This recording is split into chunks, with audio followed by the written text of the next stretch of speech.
Leo mapema katika vijue vya soka pamoja na mitandao ya kijamii imebuka taarifa kuhusiana na mshambuliaji wa kikosi Young Africans pamoja na raia wa Kongo Andy Bobo Boyeli kuachana na kikosi cha Young Africans mara baada ya kudumu hapo kwa mkopo, lakini klabu Young Africans imesema kwamba sasa hivi inafika mwisho wa mkataba wako kwa mkopo na unaweza kurejea katika kikosi chako cha Sekhukhune United pale ya nchini Afrika Kusini.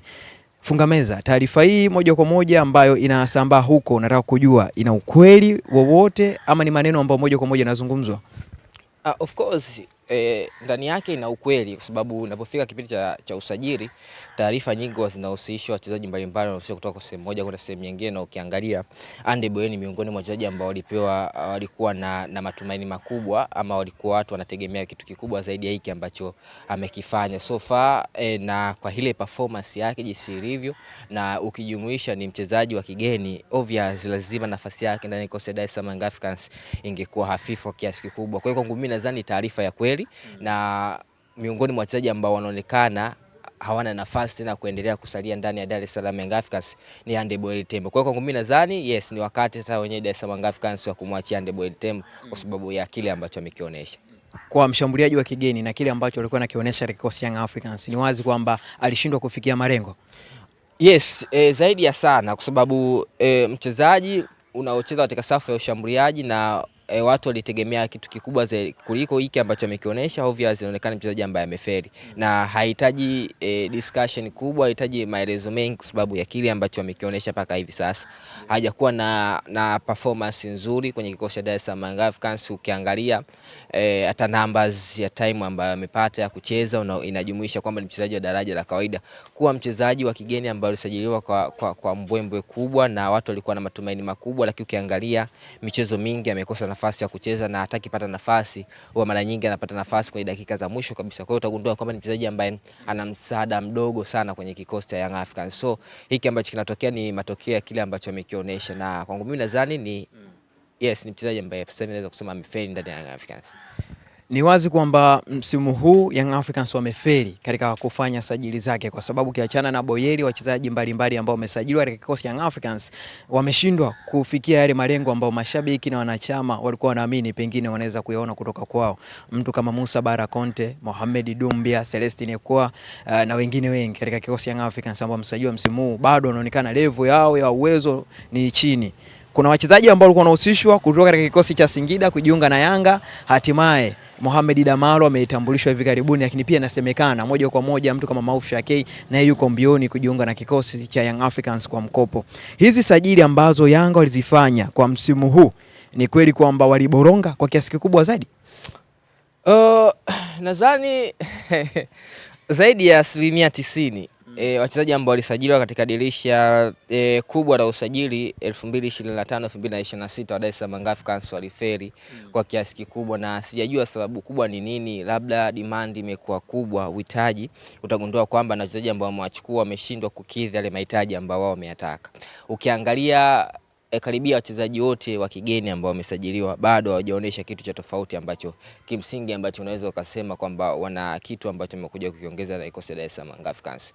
Ukiangalia in general kwa sababu tukichukua 100% wachezaji ambao walisajiliwa kwenye dirisha kubwa la usajili, utagundua kwamba mchezaji pekee ambaye sasa hivi anaonyesha kwamba ni mchezaji ambaye amekuja kuongeza kitu moja kwa moja kwenye kikosi cha Dar es Salaam Young Africans ni Mohamed Hussein Zimbwe Junior pekee, ndio mchezaji ambaye amekuja kuongeza kitu. Hii ni kutokana na ubora ambao yuko nao, lakini ukiacha wachezaji wengine wote ambao wamesajiliwa, unagundua kwamba ni wachezaji ambao wamefeli kwenye kikosi cha Dar es Salaam Young Africans, na wengine wamepata nafasi ya kucheza kwa sababu ya hakuna mbadala. Mfano, mimi nishaye kuzungumza mara kadhaa kwamba Mohamed Dumbia ni miongoni mwa wachezaji wa kawaida sana, na watu walikuwa waelewe nini ambacho nilikuwa na maanisha, na nikasema kwamba usimuone Dumbia anacheza katika eneo la namba 10 kwa sababu ndani ya Young Africans hakuna namba 10 mwingine wa aina hiyo tangu aondoke Stefan Aziki alivyoondoka Chama.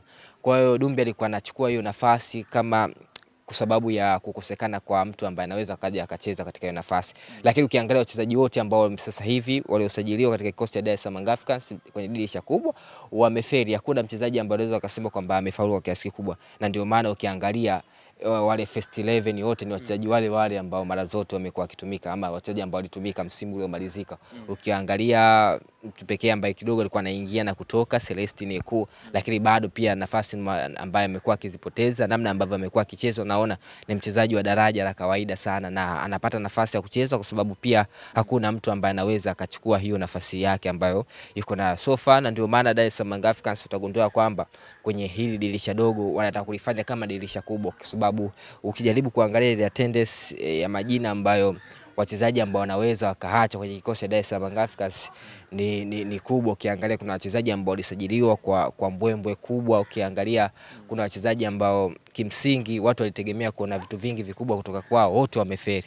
Leo hii ndozungumzia mtu kama Musa Barakonte, miongoni mwa wachezaji ambao wanahusishwa kuachwa, miongoni mwa wachezaji ambao walisajiliwa kwa mbwembwe kubwa. Jina lake lilikuwa kubwa sana hapa nchini kabla ya usajili wake. Kila mtu alikuwa anatamani kuona kitu kikubwa na cha tofauti kutoka kwake, kwa sababu ukiangalia ni namba ambayo amekuja kucheza, ni namba ambayo ya mtu ambaye tayari amesha prove na ameshaonesha kitu kikubwa. Khalid Aucho kwa maana ni mchezaji ambaye ameonesha performance kubwa, so watu waitegemea kuona kitu cha tofauti kutoka kwake. Ukiacha hivyo, ukimwangalia mtu kama huyu Mohamed Dumbia ambaye nimzungumza mara ya kwanza, amekuja kuchukua namba ambayo ya mtu ambaye tayari ameshafanya vizuri, mtu kama Stephanie Aziz Ki ambaye amefanya vizuri kwenye eneo hilo. Ukiacha hivyo, utagundua kwamba ni wachezaji wengi ambao walisajiliwa wameshindwa kuendana na kasi ambayo wako nayo Young Africans. Ndio maana Young Africans kwenye dirisha hili kubwa, dirisha hili dogo, anataka kufanya kama dirisha kubwa la usajili. Mpaka sasa hivi wachezaji wawili wametambulishwa katika dirisha dogo hili la usajili katika kikosi Young Africans: Emmanuel Mwanengo kutoka TRA United pamoja na Mohamed Damalo, lakini pia anaelezwa Mauf Shakei naye yuko mbioni kujiunga na kikosi cha Yanga. Sajili hizi tatu unaziona moja kwa moja zitakuwa na nafasi nzuri ya kwenda kuonesha kitu cha utofauti katika kikosi cha Yanga, au nao yatajiri yale ambayo yamejiri kama kina Mohamed Dumbia? Kwanza napaswa tuwape time kidogo na wao kuonesha, kwa sababu timu ambazo wametoka ni timu za kawaida, wanakwenda kujiunga kwenye timu ambayo ina uhitaji mkubwa sana.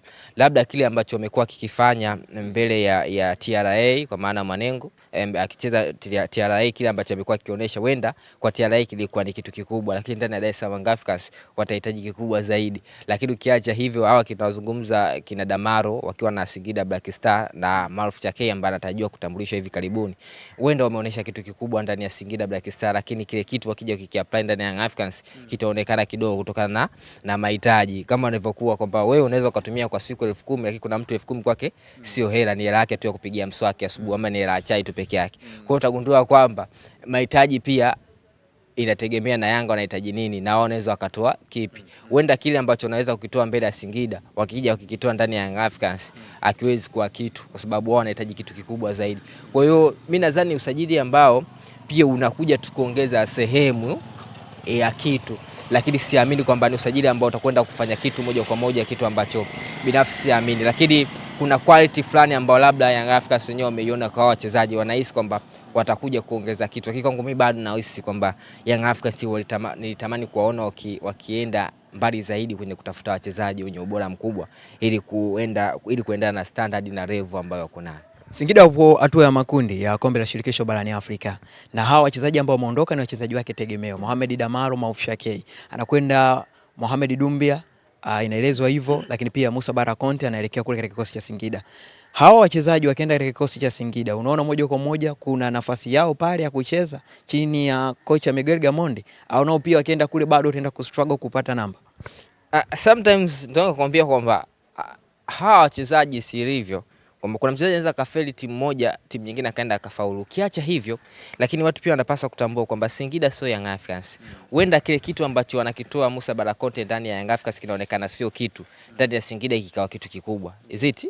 Hiyo ipo duniani kote. Sasa na Clatous Chota Chama kipindi ipo ndani ya Young Africans alikuwa anaonekana mchezaji wa kawaida ambaye hawezi kuifikisha Yanga popote, na ndio maana Young Africans wako-opt kuachana naye. Lakini mara baada ya kujiunga na Singida kuna kitu cha ziada kinaonekana yuko nacho. Kwa sababu gani? Kwa sababu kile ambacho anakitoa ndani ya Singida kinatosha, lakini ndani ya Young Africans hakitoshi. Kwa hiyo watu wanapaswa pia kutambua. Wenda leo hii tunamzungumza Mo Dumbia, tunamzungumza Barakonte, wachezaji ambao wamefeli ndani ya Young Africans, wanaweza wakaenda wakajiunga na Singida Black Star wakawa ni wachezaji wa tofauti na kila mtu akatamani kuwa nao. Kwa sababu gani? Kwa sababu kile ambacho atakuwa anakitoa pale kitakuwa kinakizi mahitaji ya klabu, kitu ambacho kitampelekea mchezaji kuonekana tena katika ubora ambao watu wengi walitegemea kuona. Kwa hiyo mimi nadhani ni wachezaji wazuri, lakini wamekuja kwenye timu kubwa, na timu kubwa ambayo inahitaji kitu kikubwa na wao wameshindwa kutoa kitu kikubwa. Wenda wakienda kujiunga na Singida Black Star, kuna kitu cha ziada ambacho atakwenda kukionyesha tofauti na hiki ambacho wanakionyesha ndani ya Young Africans kwa sasa. Kasako Media, tunaangazia maisha, tunaandika kesho.